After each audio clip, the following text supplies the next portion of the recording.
Assalamu alaikum. Hello and welcome to Bhanga Virtual School. Sound শোনা যাচ্ছে কিনা কেউ যদি কমেন্টে জানায় আমি খুবই কৃতজ্ঞ থাকব। আশা করি শোনা যাচ্ছে। Alright, thank you. So let's get started. Welcome to Bhanga Virtual School. At first, let me introduce myself. My name is Asadujaman Rani and I am an assistant teacher English at Brahmankanda AS Academy High School. Today I am going to take a class for the students of 8, but as a grammatical class. Today I have been given narration to teach. All of you know that narration is one of the most important topics and one of the most useful grammatical items in English grammar, and it's not a short lesson or short topic. It's a long lesson, long topic, and truly speaking, it is quite impossible to test this lesson thoroughly within 30 minutes. But I'll try my best to make it easier for you so that you can understand narration. So today I have selected some learning outcomes or objectives of my lesson. After completing the lesson, students will be able to differentiate between direct and indirect narration, and then they will be able to change direct narration into indirect ones. And the last objective of my today's lesson is students will be able to use two different types of narration in their required situations. In their required situation means they will be able to use narration in their writings, in their exams, and they will be able to use them in their conversation.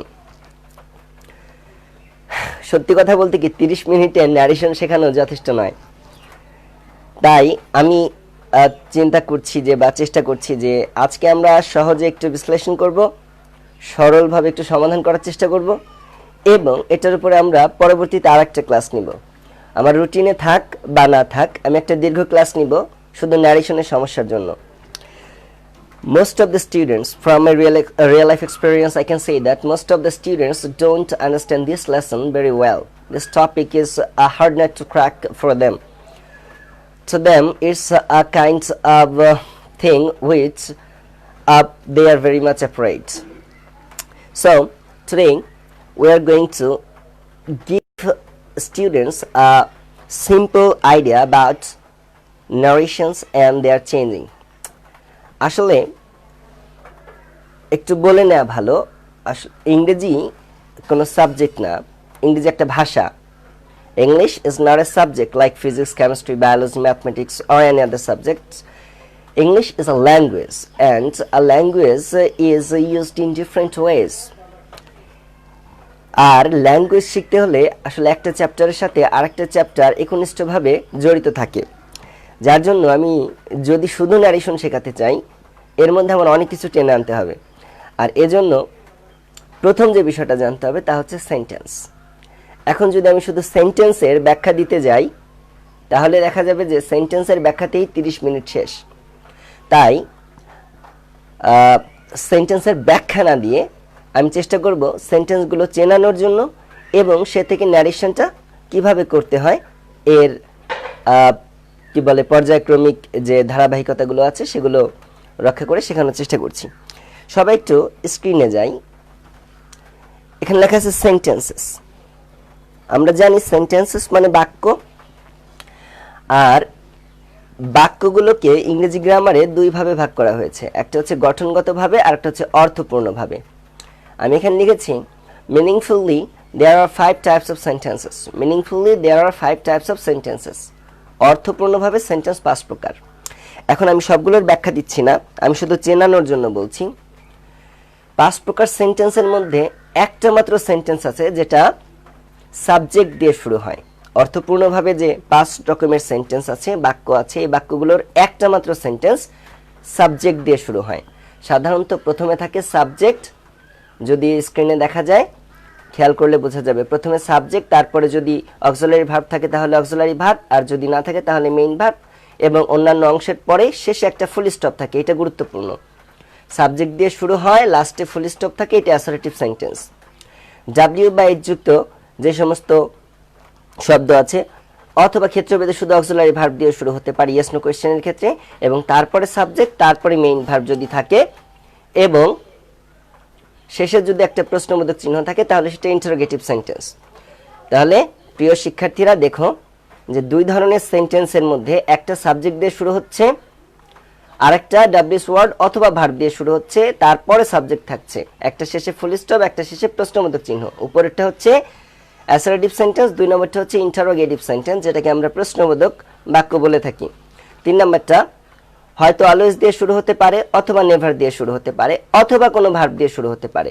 সাধারণত বাক্যের মধ্যে subject দেখা যায় না, লেখা যায় না। Subject থাকে কিন্তু দেখাও যায় না, লেখাও যায় না, লাস্টে একটা ফুল স্টপ থাকে। এই ধরনের বাক্যকে ইম্পারেটিভ সেন্টেন্স বলে। তোমরা চিনবে কিভাবে?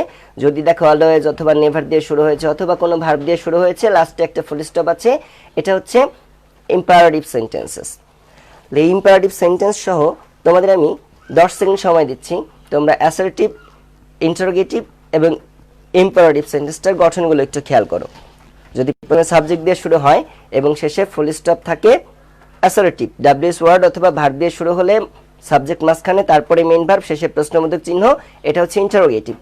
আর অলওয়েজ বা নেভার এই জাতীয় কোনো অ্যাডভার্ব অথবা কোনো ভার্ব দিয়ে যদি শুরু হয় এবং শেষে ফুল স্টপ থাকে, তাকে বলি আমরা ইম্পারেটিভ সেন্টেন্স। যারা ইম্পারেটিভ সেন্টেন্সের সংজ্ঞা জানো তারা জানো যে সেন্টেন্সের দ্বারা আদেশ, উপদেশ, অনুরোধ, নিষেধ, নির্দেশ ইত্যাদি প্রকাশ পায়, তাকে বলা হয় ইম্পারেটিভ সেন্টেন্স। আচ্ছা, এরপরে আসি অবজেক্টিভ। অবজেক্টিভটা কিভাবে চিনব? সাধারণত মেয়ে দ্বারা শুরু হয়, সাধারণত মেয়ে দ্বারা শুরু হয়। মাঝখানে ফন্টটা সাপোর্ট করেনি, আমি এটা মুখে বলে দিচ্ছি, আমি অত্যন্ত দুঃখিত এই ফন্ট সাপোর্ট না করার জন্য। একটু খেয়াল করো, সাধারণত মেয়ে দ্বারা শুরু হয়, তারপরে সাবজেক্ট থাকে, তারপরে ভার্ব থাকে।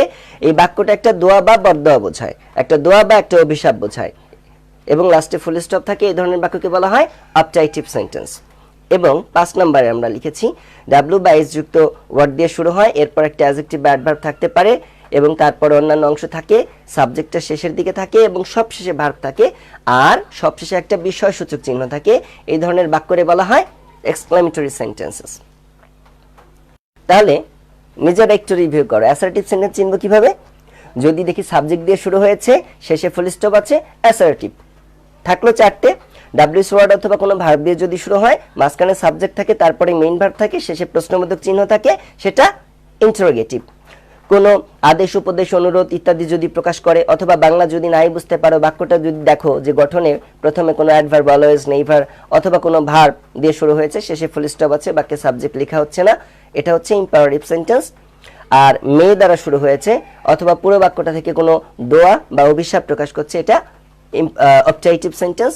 আর ডাব্লিউএস ওয়ার্ড দিয়ে যদি শুরু হয় এবং বিস্ময় প্রকাশ পায়, আবেগ প্রকাশ পায়, আনন্দ প্রকাশ পায়, শেষে একটা বিস্ময়সূচক চিহ্ন থাকে, এটা হচ্ছে এক্সক্লেমেটরি সেন্টেন্সেস।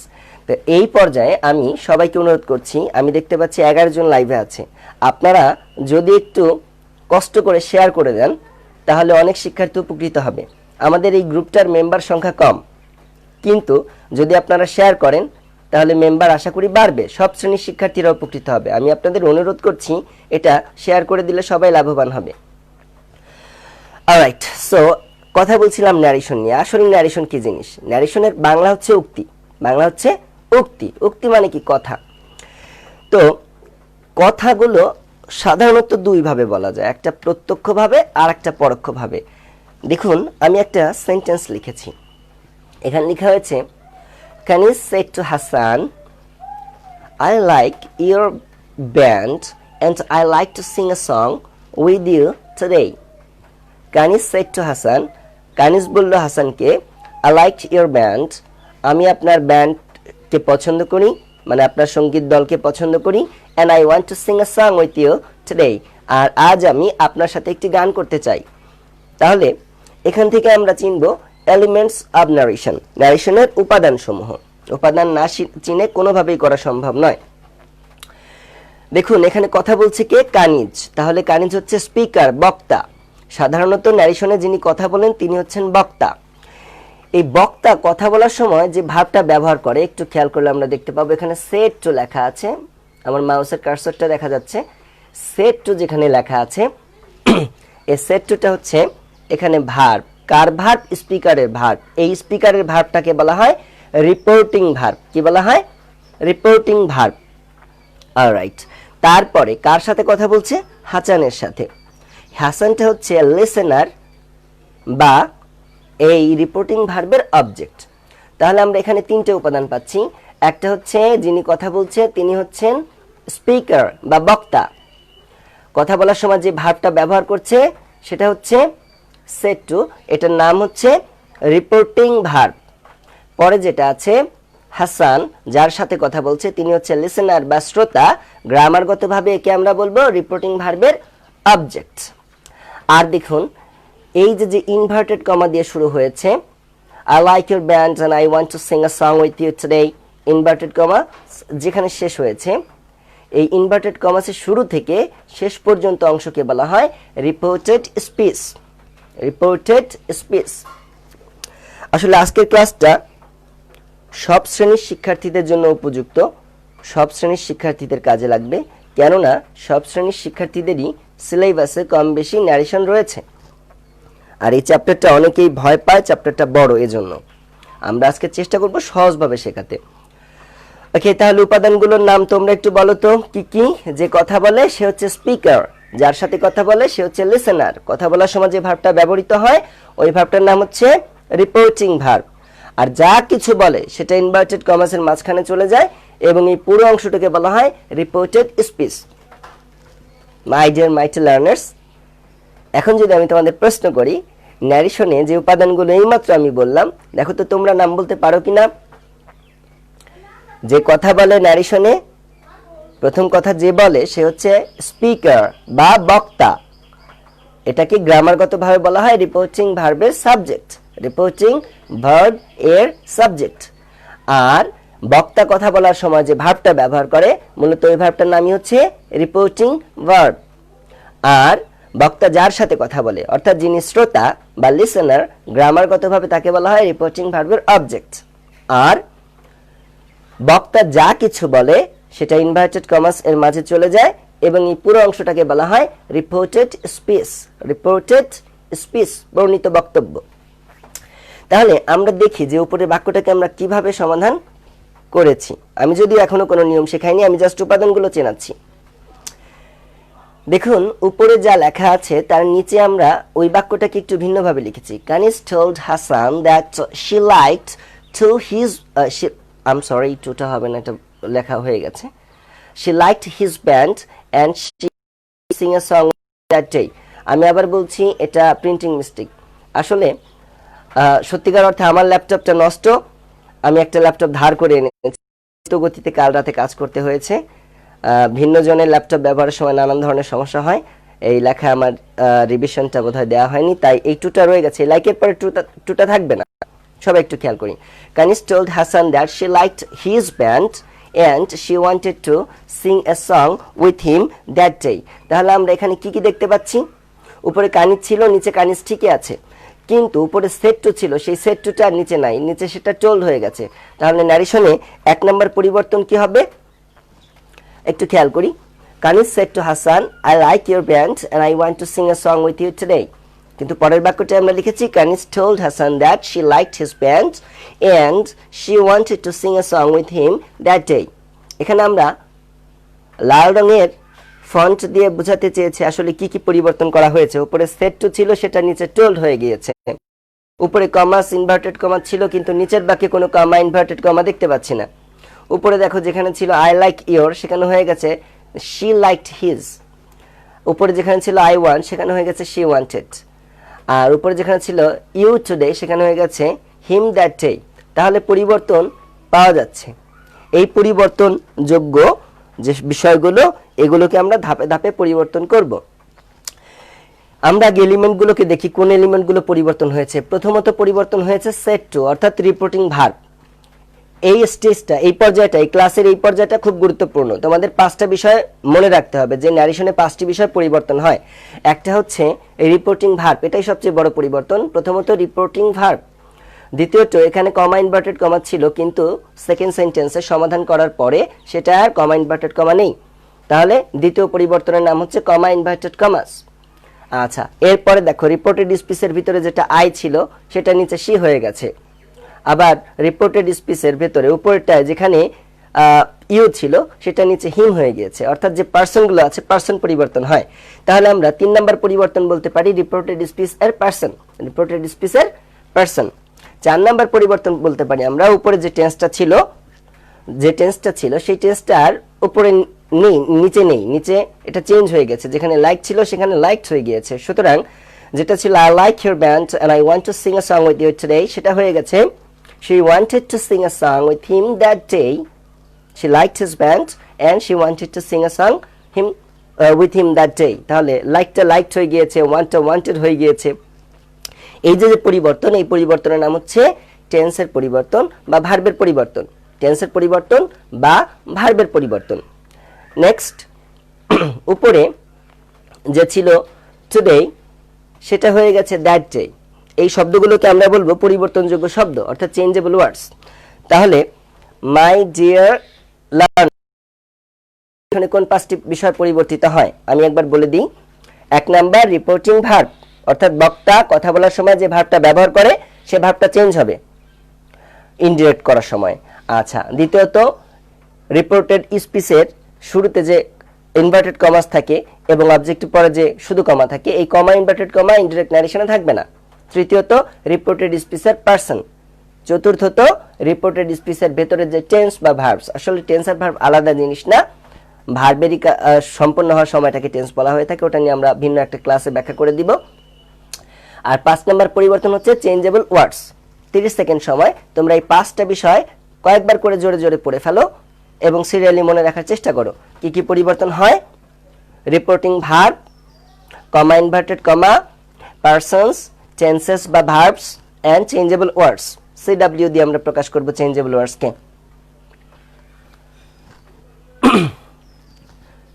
আচ্ছা, এখন আমরা একটা শর্ট কোয়েশ্চেন করি। মাই ডিয়ার লার্নার্স, বলো কোন কোন 5টা বিষয় ডিরেক্ট ন্যারেশন থেকে ইনডিরেক্ট ন্যারেশন করার সময় পরিবর্তিত হয়। দেখো মনে করতে পারো কিনা। 1 নম্বরে ছিল রিপোর্টিং ভার্ব, 2 নম্বরে ছিল কমা ইনভার্টেড কমাস, 3 নম্বরে ছিল পারসনস, 4 নম্বরে ছিল রিপোর্টেড স্পিচের মধ্যে যে টেন্সেস বা ভার্বস আছে সেগুলো, আর 5 নম্বর ছিল চেঞ্জেবল ওয়ার্ডস বা পরিবর্তনযোগ্য শব্দ। আচ্ছা, এখানে একটু বলা প্রয়োজন, ন্যারেশন সাধারণত 2 ভাবে এসে থাকে, একটা হচ্ছে সেন্টেন্স ন্যারেশন আর একটা হচ্ছে প্যাসেজ ন্যারেশন। কিন্তু বর্তমান সিলেবাসে সেন্টেন্স ন্যারেশনটাকে প্রায় উঠিয়ে দেওয়া হয়েছে বললেই চলে, সব জায়গায় প্যাসেজ ন্যারেশন করানো হয়ে থাকে। প্যাসেজ ন্যারেশন আর সেন্টেন্স ন্যারেশন খুব বেশি আলাদা কিছু না, সেন্টেন্স অনুসারেই পরিবর্তন হয়। তবে প্যাসেজ ন্যারেশনে একটা কনসেপ্ট থাকে, একটা কনটেক্সট থাকে, যে কনটেক্সটের মধ্যে একটা মিনিং থাকে, ছোট একটা গল্প থাকতে পারে, একজন আরেকজনের সাথে কথা বলছে, একটা ডিসকাশন থাকতে পারে, একটা ডায়ালগ এর মতো হতে পারে। তাহলে প্যাসেজ ন্যারেশন আমরা করব। প্যাসেজ ন্যারেশনের সময় আমাদের কয়টা বিষয় পরিবর্তন করতে হবে? 5টা।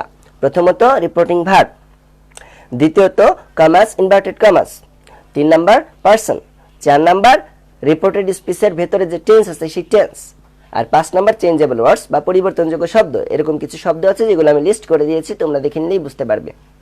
অলরাইট, চলো আমরা একটা পরিবর্তন করি। আমি এখানে একটু প্রথাগত পদ্ধতি থেকে বের হয়েছি। প্রথাগত পদ্ধতিতে সাধারণত একটা রুল দেওয়া হয় এবং তারপর একটা এক্সাম্পল দেওয়া হয়। আসলে ন্যারেশন যেহেতু আমরা প্যাসেজ ন্যারেশন করাচ্ছি এবং সময় সীমিত, এজন্য আমি এক্সাম্পলগুলো পরে দেওয়ার চেষ্টা করব বা মৌখিকভাবে দেওয়ার চেষ্টা করব। সবাই একটু খেয়াল করো। প্রথম পরিবর্তনের নাম কি? Reporting verb. প্রথম পরিবর্তন রিপোর্টিং ভার্ব, অর্থাৎ বক্তা কথা বলার সময় যে ভার্বটি ব্যবহার করবে সে ভার্বটা চেঞ্জ হবে। সে ভার্বটা চেঞ্জ হবে আসলে কি অনুসারে? সে ভার্বটা চেঞ্জ হবে ইনভার্টেড কমাসের ভেতরে কোন ধরনের সেন্টেন্স আছে সেই সেন্টেন্স অনুসারে। আবার বলছি, রিপোর্টিং ভার্বটা চেঞ্জ হবে কি অনুসারে? ইনভার্টেড কমার ভেতরে যে পরিবর্তনযোগ্য যে সেন্টেন্স থাকবে ওই সেন্টেন্সের অর্থ অনুসারে। অর্থাৎ আমি এই চ্যাপ্টারের শুরুতে 5টা সেন্টেন্স নিয়েছি, assertive, interrogative, imperative, objective, exclamatory. এই 5টা সেন্টেন্সের গঠন মনে রাখতে হবে। এজন্য আমার ক্লাসের শুরু থেকে শেষ পর্যন্ত কয়েকবার দেখলেই হয়ে যাবে, অথবা শুরুটা একটু রিভিউ করে দেখলেই হবে। অলরাইট, সো যদি দেখি ইনভার্টেড কমার ভিতরে সেন্টেন্সটা অ্যাসারেটিভ সেন্টেন্স আছে, তাহলে রিপোর্টিং ভার্বটা কিভাবে চেঞ্জ করব? সেক্ষেত্রে আমরা সেট থাকলে পরিবর্তন করে সেডি বসিয়ে দিব, আর কিছু না। সেট থাকলে আমরা পরিবর্তন করে সেডি বসিয়ে দিব। কিন্তু যদি দেখি সেট টু আছে, তাহলে আমরা টোল্ড বানাবো। ডিরেক্ট নারেশনে যদি সেই টু থাকে, তাহলে আমরা টোল্ড বানাবো। আর অন্যান্য টেন্সের ক্ষেত্রে ওই টোল্ডের যে সম্পূরক টেন্স রয়েছে, অর্থাৎ সেই টু থাকলে টেল হবে, সেস টু থাকলে টেলস হবে। এখানে বলা প্রয়োজন 99% ক্ষেত্রেই সেট টুই থাকবে। সাধারণত অতীতের বর্ণনা বোঝাতেই উক্তির চ্যাপ্টারটা ব্যবহার করা হয়ে থাকে। তারপরেও বর্তমান বা ভবিষ্যতের ক্ষেত্রেও ব্যবহার করা যেতে পারে। তবে যদি বর্তমান বা ভবিষ্যতের ক্ষেত্রে ব্যবহার করা হয়, সেক্ষেত্রে টেন্সগুলো চেঞ্জ হয় না। তাহলে আমরা মনে রাখলাম কি, ইনভার্টেড কমাস এর ভেতরে যে সেন্টেন্সটা থাকে, সেই সেন্টেন্সটা যদি অ্যাসারেটিভ সেন্টেন্স হয়, সেক্ষেত্রে পরিবর্তন করার সময় সেট থাকলে সেড হবে, সেট টু থাকলে টোল্ড হবে, সেই টু থাকলে টেল হবে, সেস টু থাকলে টেলস হবে। অন্যান্য সেন্টেন্সগুলোর ক্ষেত্রে আমি শুধু পাস্ট দিয়ে এক্সাম্পল দিব, কেননা সময় সীমিত, টাইম ইজ লিমিটেড। অলরাইট, যদি ভেতরের সেন্টেন্সটা অর্থাৎ ইনভার্টেড কমাসের ভেতরের সেন্টেন্সটা অ্যাসারেটিভ না হয়, সেটা যদি ইন্টারোগেটিভ হয়, তাহলে এটা খুব সহজ। যদি দেখি ভেতরে ইন্টারোগেটিভ সেন্টেন্স হয়, তাহলে বক্তার ব্যবহৃত যে ভার্ব, যেটাকে আমরা রিপোর্টিং ভার্ব বলে থাকি, সেই রিপোর্টিং ভার্বটা শুধু আস্ট হবে। অর্থাৎ সেট থাকুক বা সেট টু থাকুক, আমরা আস্ট ব্যবহার করব। মনে রাখবো, আস্টের পরে আমরা টু দিব না, আস্টের পরে আমরা টু দিব না। যারা ভিডিওটা দেখছেন সবাইকে অনুরোধ করছি, দয়া করে শেয়ার করুন। আপনি উপকৃত না হলেও অন্যান্য কেউ না কেউ উপকৃত হবে। আর একটা শেয়ারের মাধ্যমে একজন দুর্বল স্টুডেন্ট ন্যারেশন সম্পর্কে একটা সুন্দর ধারণা পেতে পারে, আমাদের ভাঙা ভার্চুয়াল স্কুলের গ্রুপটা বিকশিত হতে পারে। অলরাইট, তাহলে আমরা কি বললাম? অ্যাসারেটিভ সেন্টেন্সে সেড টু থাকলে টোল্ড, আর ইন্টারোগেটিভ সেন্টেন্সে সেড বা সেড টু যাই থাকলে কেন আস্ট দিব, আস্টের পরে আমরা টু দিব না। অলরাইট, যদি আমরা দেখি যে ভেতরের সেন্টেন্সটা ইম্পারেটিভ আছে, ইম্পারেটিভ সেন্টেন্সের রিপোর্টিং ভার্ব চেঞ্জটা একটু জটিল। কেন জটিল? কারণ ইম্পারেটিভ সেন্টেন্সের সংজ্ঞা যারা পড়েছে, তারা পড়েছে যে সেন্টেন্সের দ্বারা আদেশ, উপদেশ, অনুরোধ, নিষেধ, নির্দেশ ইত্যাদি প্রকাশ পায়, তাকে বলা হয় ইম্পারেটিভ সেন্টেন্স। তার মানে এখানে আদেশ আছে, উপদেশ আছে, অনুরোধ আছে, নিষেধ আছে, নির্দেশ আছে, অনেক কিছু আছে। তো যেহেতু অনেক কিছু আছে, তাই রিপোর্টিং ভার্বটাও এই অনেক কিছুর উপর নির্ভর করেই চেঞ্জ হবে। কিভাবে? আমরা একটু খেয়াল করি, স্ক্রিনে যাই। ইম্পারেটিভ সেন্টেন্সে রিপোর্টেড স্পিচ এর অর্থ অনুসারে আরভি বা রিপোর্টিং ভার্ব পরিবর্তিত হবে। এক্ষেত্রে রিপোর্টেড স্পিচ দ্বারা, অর্থাৎ ইনভার্টেড কমার ভেতরে যে ইম্পারেটিভ সেন্টেন্সটা থাকবে, সেই সেন্টেন্সটার দ্বারা যদি আদেশ বোঝায়, তাহলে আমরা সেট বা সেট টু পরিবর্তন করে আমরা লিখব অর্ডার্ড। অর্ডার্ডের পরে আমরা টু দিব না। আচ্ছা, যদি সামরিক আদেশ প্রকাশ করে, অর্থাৎ স্বাভাবিক আদেশ আর সামরিক আদেশের মধ্যে পার্থক্য কি? যদি সেনাবাহিনী বা পুলিশ বাহিনীর কোনো আদেশ প্রকাশ করে, কোনো অফিসার তার অধস্তন কর্মকর্তা বা কর্মচারীকে কোনো আদেশ দেয়, সেক্ষেত্রে আমরা কমান্ডেড শব্দটা ব্যবহার করতে পারবো। আর যদি উপদেশ বোঝায়, তাহলে আমরা ব্যবহার করবো অ্যাডভাইসড। আর যদি অনুরোধ বোঝায়, রিকোয়েস্টেড। যদি নিষেধ বোঝায়, ফরবিড বা প্রহিবিটেড। আর যদি তুমি বাক্যটা থেকে বুঝতে না পারো যে এটা আসলে আদেশ নাকি উপদেশ, অনেক সময় এমন বাক্য থাকে যেটা দিয়ে সরাসরি বোঝা যায় না যেটা কি আদেশ না উপদেশ। যদি এরকম কনফিউশনাল সেন্টেন্স থাকে, সেক্ষেত্রে সেট বা টোল্ড ব্যবহার করা যাবে। যদি সেট থাকে সেট, যদি সেট টু থাকে টোল্ড। কনফিউশন হয়ে গেলে চলবে না, আমরা একটু রিভিশন করব। আমি জানি 30 মিনিট যথেষ্ট না, আমি 30 মিনিট ক্লাস নিব, তবে একটা ডেডিকেটেড ক্লাস নিব ন্যারেশনের উপরে। ন্যারেশন একটা বিশাল বড় subject, chapter. I'm sorry, it's not subject, it's a chapter. It's a very large chapter and it is quite impossible to complete this chapter within 30 minutes. But I have been allowed only 30 minutes to deliver this lecture. Okay, so my dear students, আবার বলছি, ন্যারেশনে 5টা উপাদান পরিবর্তন হয়। প্রথমটার নাম হচ্ছে reporting verb পরিবর্তন, অর্থাৎ বক্তা কথা বলার সময় যে ভার্বটা ব্যবহার করে থাকে, সেই ভার্বটার পরিবর্তন করতে হয়। সেটা কিসের উপর নির্ভর করে? ইনভার্টেড কমার ভেতরে কোন ধরনের সেন্টেন্স আছে, সেই সেন্টেন্সের অর্থ অনুসারে। সেক্ষেত্রে আমরা বলেছি, যদি অ্যাসার্টিভ সেন্টেন্স থাকে, তাহলে আমরা ব্যবহার করব সেট থাকলে সেট, সেট টু থাকলে টোল্ড। যদি ইন্টারোগেটিভ সেন্টেন্স হয়, তাহলে সেট বা সেট টু যাই থাক না কেন, আমরা ব্যবহার করব আস্ট। আস্টের পরে আমরা কোনো টু দিব না। আর যদি ইম্পারেটিভ সেন্টেন্স হয় তাহলে আমরা অর্থ খেয়াল করব যে ইম্পারেটিভ সেন্টেন্সটা দ্বারা কি বোঝাচ্ছে। যদি আদেশ বোঝায় তাহলে সেট বা সেট টু পরিবর্তন হবে অর্ডার্ড, যদি সামরিক আদেশ বোঝায় তাহলে কমান্ডেড, যদি উপদেশ বোঝায় তাহলে অ্যাডভাইসড, যদি নিষেধ বোঝায় তাহলে ফরবেড বা প্রহিবিটেড। আর যদি বোঝা নাই যায় যে আসলে কি বোঝাচ্ছে, ক্লিয়ার না, অনেক সময় ক্লিয়ার থাকে, অধিকাংশ সময় ক্লিয়ার থাকে, যদি ক্লিয়ার না থাকে সেন্টেন্সের মধ্যে যদি এমন কিছু না থাকে যার দ্বারা বোঝা না যায় যে আসলে এটা কি আদেশ, উপদেশ, অনুরোধ, নিষেধ, কোন ধরনের সামরিক আদেশ, যদি বোঝা নাই যায় সেক্ষেত্রে আমরা সেট থাকলে সেট দিব, সেট টু থাকলে টোল দিব। অলরাইট, এই রিপোর্টিং ভার্বের পরিবর্তনটাই সবচেয়ে বড়, এজন্য এটা বেশি সময় লাগে। অলরাইট, নেক্সট পরবর্তী পরিবর্তন আমরা কি করব, অবজেক্টিভ সেন্টেন্স। যদি ইনভার্টেড কমার ভেতরের সেন্টেন্সটা অবজেক্টিভ হয়, অর্থাৎ এর দ্বারা যদি কোনো দোয়া অথবা কোনো অভিশাপ প্রকাশ পায় বা কোনো ইচ্ছা বা প্রার্থনা প্রকাশ পায়, তাহলে এর অর্থ অনুসারে রিপোর্টিং ভার্বটা চেঞ্জ হবে। রিপোর্টিং ভার্বটা এই ক্ষেত্রে আমরা কি করব, যদি ইনভার্টেড কমার ভেতরে সেন্টেন্সটা দেখে বোঝা যায় যে এটা ইচ্ছা বা আকাঙ্ক্ষা প্রকাশ করছে, তাহলে আমরা সেট বা সেট টুটিয়ে উইশড ব্যবহার করব। আর যদি দেখি যে না এটা প্রার্থনা প্রকাশ করছে এবং সৃষ্টিকর্তার নাম উল্লেখ আছে, সেক্ষেত্রে আমরা প্রেড শব্দটা ব্যবহার করব সেট বা সেট টু এর পরিবর্তে। আর যদি ইচ্ছা বা প্রার্থনা প্রকাশ না করে শুধু অভিশাপ প্রকাশ করে, সেক্ষেত্রে আমরা ব্যবহার করব কার্সড। এটা বেশি ব্যবহৃত হয় না, এটা তোমাদের মনে না রাখলেও চলবে, বাট শেখাটা গুরুত্বপূর্ণ। তাহলে কি বললাম, ইচ্ছা বা আকাঙ্ক্ষা প্রকাশ করলে উইশড, প্রার্থনা প্রকাশ করলে প্রেড, অভিশাপ প্রকাশ করলে কার্সড। আচ্ছা, নেক্সট সেন্টেন্সে চলে যাই। পরের সেন্টেন্সটা কি, এক্সক্লেমেটরি সেন্টেন্স। যদি দেখা যায় ভেতরে এক্সক্লেমেটরি সেন্টেন্স আছে, ইনভার্টেড কমার ভেতরে এক্সক্লেমেটরি সেন্টেন্স আছে, সেক্ষেত্রে মনে রাখতে হবে ইম্পারেটিভ সেন্টেন্সে আমরা যেমন অর্থ অনুসারে পরিবর্তন করেছিলাম, এক্সক্লেমেটরি সেন্টেন্সেও অর্থ অনুসারে রিপোর্টিং ভার্বটা চেঞ্জ হবে। যদি আচ্ছা, এক্সক্লেমেটরি সেন্টেন্সের সংজ্ঞাটা কি, যে সেন্টেন্স দ্বারা মনের আবেগ, আনন্দ, দুঃখ, কষ্ট, কান্না ইত্যাদি প্রকাশ পায় তাকে এক্সক্লেমেটরি সেন্টেন্স বলে। এক্সক্লেমেটরি সেন্টেন্সের বাংলা হচ্ছে আবেগসূচক বাক্য।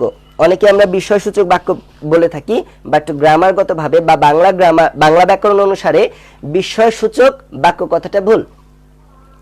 একটা এক্সক্লেমেটরি সেন্টেন্স দ্বারা শুধুমাত্র বিস্ময় প্রকাশ পায় না, একটা এক্সক্লেমেটরি সেন্টেন্স দ্বারা আনন্দ প্রকাশিত হতে পারে, দুঃখ প্রকাশিত হতে পারে, কষ্ট প্রকাশিত হতে পারে, চিৎকার প্রকাশিত হতে পারে, আবার বিস্ময় প্রকাশিত হতে পারে। তাই শুধুমাত্র বিস্ময়সূচক বাক্য বলা ঠিক। বাংলা গ্রামার বা বাংলা ব্যাকরণ অনুসারে একে বলা হয় আবেগসূচক বাক্য, কারণ আনন্দ, দুঃখ, বেদনা, বিস্ময় সবই আবেগের সাথে সম্পর্কিত। Let's know the changes. তাহলে এক্সক্লেমেটরি সেন্টেন্স যদি হয়, অর্থাৎ ইনভার্টেড কমার ভেতরে সেন্টেন্সটা যদি আমরা দেখি যে এক্সক্লেমেটরি সেন্টেন্স এবং এর দ্বারা যদি আনন্দ প্রকাশ করে, তাহলে আমরা সেট বা সেট টু পরিবর্তন করে লিখব exclaimed with joy, exclaimed with joy. যদি দুঃখ প্রকাশ করে সেক্ষেত্রে আমরা লিখব exclaimed with sorrow, exclaimed with sorrow. আর যদি দেখি না বিস্ময় প্রকাশ করছে, তাহলে আমরা লিখব এক্সক্লেমড উইথ ওয়ান্ডার। আর এই প্রকাশিত বিষয়টা আনন্দ নাকি দুঃখ না বিস্ময় বোঝা যদি নাই যায়, তাহলে শুধু এক্সক্লেমড লিখে রাখবো। আর অনেকগুলো নিয়ম আছে, সময়ের সাথে পারবো না। তাহলে আমরা কি বলছি, এক্সক্লেমেটরি সেন্টেন্সে কি করব, আনন্দ প্রকাশ করলে এক্সক্লেমড উইথ জয়, দুঃখ প্রকাশ করলে এক্সক্লেমড উইথ সরো, বিস্ময় প্রকাশ করলে এক্সক্লেমড উইথ ওয়ান্ডার, আর প্রকাশিত বিষয় বোঝা না গেলে এক্সক্লেমড। প্রিয় শিক্ষার্থীবৃন্দ, যারা এতক্ষণ আমার ক্লাসটা দেখলা, আসলে ন্যারেশনে 5টা বিষয় পরিবর্তন হয়। ডিরেক্ট ন্যারেশন থেকে ইনডিরেক্ট করতে হলে 5টি বিষয় পরিবর্তন করতে হয়। কি কি? 1 নাম্বার রিপোর্টিং ভার্ব, যেটা সবচেয়ে বড়, এইমাত্র আমরা এটা শেষ করেছি, একটু রিভিশন দিলে হয়ে যাবে। প্রথমত পরিবর্তন কি, রিপোর্টিং ভার্ব। দ্বিতীয় পরিবর্তন কমা ইনভার্টেড কমাস।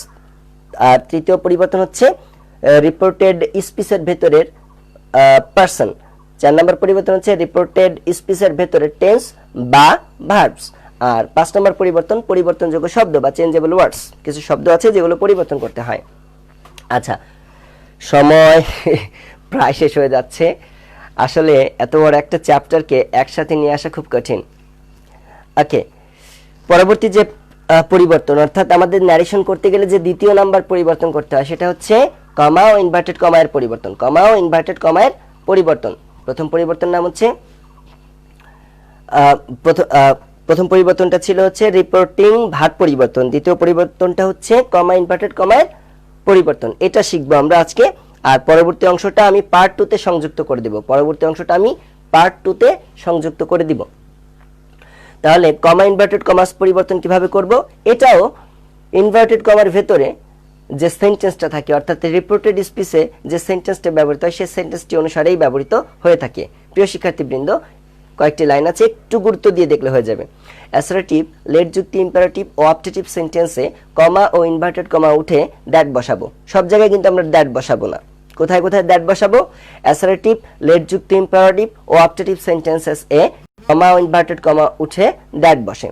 আর যদি ইন্টারোগেটিভ সেন্টেন্স হয় সেক্ষেত্রেও কমা ইনভার্টেড কমা উঠে যায়। কিন্তু ইন্টারোগেটিভ সেন্টেন্সের ক্ষেত্রে আবার একটা ভাগ আছে। কি ভাগ? যদি দেখি যে ইন্টারোগেটিভ সেন্টেন্সটা শুধু ইয়েস নো কোয়েশ্চেন, তাহলে আমরা ব্যবহার করব ইফ। আর যদি দেখি ডাব্লিউএস কোয়েশ্চেন্স, তাহলে প্রদত্ত ডাব্লিউএস ওয়ার্ড টি বসাবো। অর্থাৎ ইন্টারোগেটিভ সেন্টেন্সে কমা ইনভার্টেড কমা উঠে ইয়েস নো কোয়েশ্চেনের ক্ষেত্রে ইফ, আর ডাব্লিউএস কোয়েশ্চেনের ক্ষেত্রে ডাব্লিউএস ওয়ার্ড টি বসাবো। What, when, where, why, how এগুলো থাকলে এগুলোই বসাবো। আর লেট বিহীন যে ইম্পারেটিভ সেন্টেন্স আছে সেই লেট বিহীন ইম্পারেটিভ সেন্টেন্সে কমা ইনভার্টেড কমা উঠিয়ে হ্যাবোধক বাক্যে আমরা একটা টু বসাবো, নাবোধক বাক্যে নট টু বসাবো এবং নেভার যুক্ত নাবোধকে নেভার টু বসাবো। তাহলে দুটো পরিবর্তন। প্রিয় শিক্ষার্থীবৃন্দ, টাইম ইজ ওভার। আমি বলছি ইনশাআল্লাহ আমি নিজ দায়িত্বে আমি একটা সেকেন্ড পার্টের ক্লাস নিব, ন্যারেশন পার্ট 2 নামে। সবাই ন্যারেশন পার্ট 2 দেখলে আশা করি কমপ্লিট হবে। সেটা 30 মিনিটের হবে না, একটু বেশি হবে এবং of the time, of the routine, ওটা রুটিনের বাইরে থেকে অফ দ্য টাইমে আমি করে দিব, কারণ এত বড় একটা চ্যাপ্টার এই স্বল্প সময়ে শেখানো সম্ভব নয়। তাহলে আজকে শিক্ষার্থীরা তোমাদের বাড়ির কাজ হচ্ছে কি? মাত্র দুটো জিনিস, মাত্র দুটো বাড়ির কাজ, একেবারে অল্প। কি করবে তোমরা? রাইট, এখানে যতটুকু আজকে দেখতে পেয়েছো এই ভিডিওটা আবার দেখবে এবং এটা তুলে ফেলবে তোমাদের খাতায়। একটা প্যাসেজ ন্যারেশনে 5টা বিষয় পরিবর্তন হয়, এই 5টা বিষয়ের কথা লিখে ফেলবে। আর রিপোর্টিং ভার্বের পরিবর্তনটা বিস্তারিত করে দিয়েছি, এটা তুলে ফেলবে, সাথে কমা ইনভার্টেড কমা পরিবর্তন তুলে ফেলবে। আর বাকি যে 3টা পরিবর্তন এবং কিছু স্পেশাল রুলস আছে সেগুলো নিয়ে আমি আবারও হাজির হব কোনো একটা ক্লাসে। ধন্যবাদ সবাইকে, সবাই ভালো থেকো। আল্লাহ হাফিজ।